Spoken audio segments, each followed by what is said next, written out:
ప్రజల భాషకు సాహిత్య గౌరవం కల్పించిన వాగ్గేయకారుడు అన్నమయ్య. ఆయన సంకీర్తనల్లోని భాషా సౌందర్యాన్ని ఇప్పుడు ఆస్వాదిద్దాం.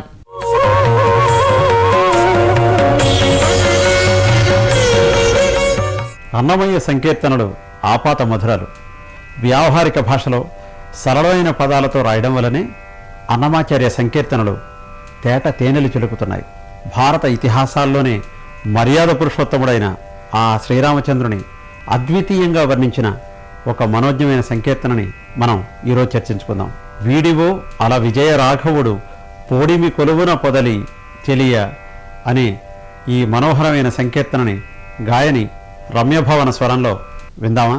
వీడివో అల విజయ రాఘవుడు పోడిమి కొలువున పొదలి చెలియ పోడిమి కొలువున పొదలి రాముడు లోకాభిరాముడు గుణధాముడసురులకు దమనుడు తామర కన్నుల దశరథ తనయుడు మోమున నవ్వి మొక్కవే చెలియా వీడివో అల విజయ రాఘవుడు పోడిమి కొలువున పొదలి చెలియా పోడిమి కొలువున పొదలి కోదండధరుడు గురు కిరీటపతి పోదిగసురముని పూజితుడు ఆదిమ పురుషుడు అంబుదవర్ణుడు నీ దశ చూపులు నుంచి చెలియా వీడివో అల విజయ రాఘవుడు పోడిమి కొలువున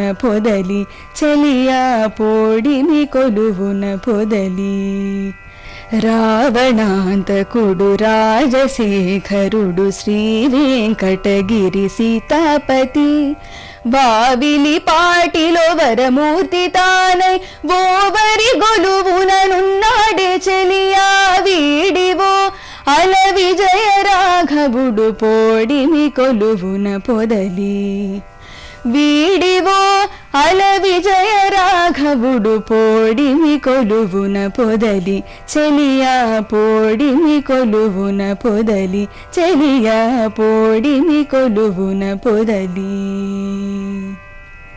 వీడివో అల విజయ రాఘవుడు పోడిమి కొలువున పొదలి అంటాడు ఆయన. పోడిమి అన్నది ఒక చక్కటి తెలుగు పదం. పోడిమి అంటే సౌందర్యంతో ఒప్పారు. చాలా సౌందర్యంతో ఒప్పారుతూ ఆయన కొలువులో కూర్చుని ఉన్నట్టు, ఆసీనుడై ఉన్నట్ట. ఆ విజయరాఘవుడిని చూడమని అన్నమయ్య ఉద్బోధిస్తున్నాడు. రాముడు లోకాభిరాముడు గుణధాముడు అసురులకు దమనుడు అంటాడు ఆయన. అభిరామం అంటే మనోజ్ఞం, ఎంతో మనోజ్ఞంగా ఉన్నవాట ఆ శ్రీరామచంద్రమూర్తి. గుణధాముడు సద్గుణాలకి నెలవైనవాడు. అసురులకు దమనుడు ఆ రాక్షసుల్ని సంహరించేవాడు. తామర కన్నుల దశరథ తనయుడు మోమున నవ్వి మొక్కవే చెలియా అంటాడు ఆయన. మనోహరంగా నవ్వుతున్నట్ట ఆ స్వామిని చూడమంటున్నాడు ఆయన. అలాగే కోదండధరుడు, ఆయన కోదండాన్ని ధరించినవాడు. గురు కిరీటపతి పోదిగ స్వరముని పూజితుడు అంటాడు ఆయన.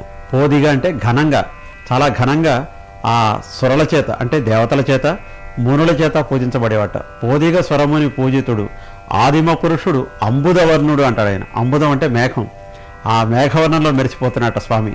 అలాగే రావణాంతకుడు రాజశేఖరుడు శ్రీ వెంకటగిరి సీతాపతి అంటాడు ఆయన.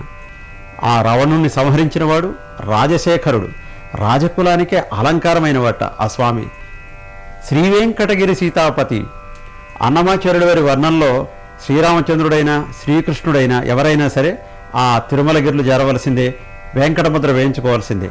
శ్రీ వెంకటగిరి సీతాపతి వావిలిపాటిలో వరమూర్తి తానై ఓవరి కొలువున నున్నాడే చెలియా అంటాడు.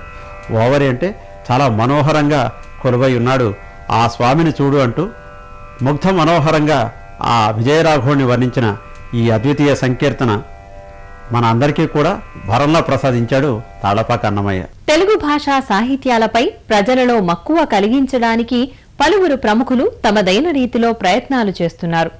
మాతృభాషపై మమకారం ప్రోధి చేసే అటువంటి ఓ కథనాన్ని ఇప్పుడు చూద్దాం.